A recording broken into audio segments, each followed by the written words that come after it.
اتفضل يا حاج. ادي القلم السحري اهو. سحري؟ بسم الله الرحمن الرحيم. هشتغل هشتوت اوعى يطلع منه حاجه يا ابني. وده مكسبه كويس. ده بيعمل ايه يعني ده؟ مكسبه كويس ايه يا حاج؟ هو احنا هنلاحق على طلبياته؟ ده كله دلوقتي عايز يتجسس على كله. يعني ده تقريبا اتكلف كام بعد جمرك ونقله والحاجات دي كلها؟ ده تكلفته حاج 32 جنيه. 32 جنيه؟ طب ده بالميت بقى لازم نبيعه بميايه. مش عارف ليه قلبي مش مطمن، حاسس ان احنا هنتورط في البضاعه دي. بقول لك ايه يا حاج، سيب عليا الموضوع ده وما تحملش همه، ماشي؟ الاستاذ اباظه وصل. خليه يخش خليه يخش. بقول لك ايه يا حاج، اباظه ده المشتري اللي هيشيل البضاعه كلها. سيبولي بقى. اتفضل يا استاذ اباظه. يا اهلا يا اهلا يا اهلا يا اهلا يا حاج، يا اهلا يا حاج، يا اهلا. ايه النور ده؟ حاج اباظه اهو. يا مرحبا يا عم اباظه. اهلا اهلا اهلا اهلا. ادي يا سيدي عينات البضاعه الجديده، عاين بنفسك. الله الله الله الله، ما شاء الله ما شاء الله. ايه الحلاوه دي؟ انا بالصلاه على النبي كده البضاعه دي كلها تلزمني. بس بقول لك يا حاج اباظه، البضاعه دي بالذات كلها كاش. كاش؟ كاش ايه يا عم يوسف؟ بالراحه علينا شويه يا عم، صلي على النبي. ده هيلا حته قلم سوقه في دخلة المدارس وشكرا. عليه الصلاه والسلام. لا يا عم هات القلم اهو. ولا سوقه دخلة مدارس ولا بتاع. ادي القلم اهو يا عم، ويا دار ما دخلك شر. خير؟ مالك يا استاذ يوسف؟ بتبص لي كده ليه؟ في حاجه ولا ايه؟ ان شاء الله مفيش حاجه. خلينا احنا في موضوعنا. قول لي اخبار الحاج جد ايه؟ يا ساتر يا رب على دي سيره، والنبي افتكر لنا سيره عدله يا حاج سيد. يا باي عليه راجل، ده لا بيقبلني ولا انا بقبله.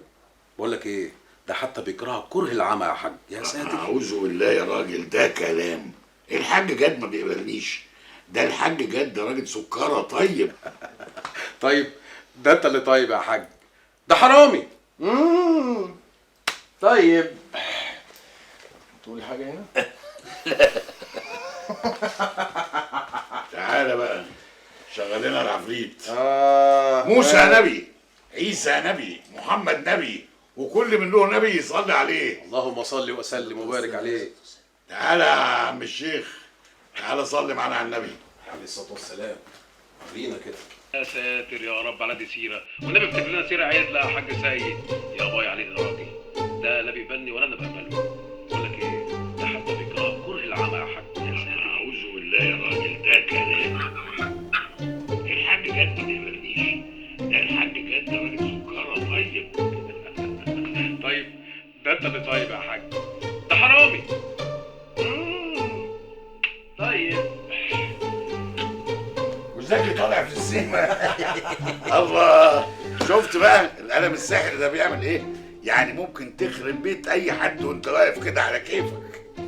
يا حاج اباظه، جاي ولا قلبك خفيف ولا ايه؟ قلبه خفيف ايه؟ ده راجل زي الفل. وخلي بالك دي بضاعه روفي، مش هتلاقيها غير عند الحاج سيد الدقاق وولاده. ما شاء الله ما شاء الله يا حاج سيد. طيب قول لي بقى بالصلاه على النبي كده، الحته تقف عليا بكام بالظبط؟ 200 جنيه. ايه يا يوسف يا ابني، انت مش قبل كده لسه قايل لي ب 300 يا؟ الله الله الله، ده يا حاج 300 ايه و200 ايه؟ ده كتير قوي يا حاج قوي. طب يا عم انت حبيبنا برضه، الراجل ده حبيبنا، ده لسه شاتم في الحاج جاد. طيب بص يا حاج، وده اخر كلمه عندي، والسعر ده محدش غيره هياخد بيه. 180 جنيه. لا اسمع كلمتي الاخرانيه بقى. عم اباظه حبيبنا مش هياخد باكتر من 175 جنيه. يا نهار اسود منين؟ ايه يا حاج؟ قفلت، مفيش كلمه. خمسة عشان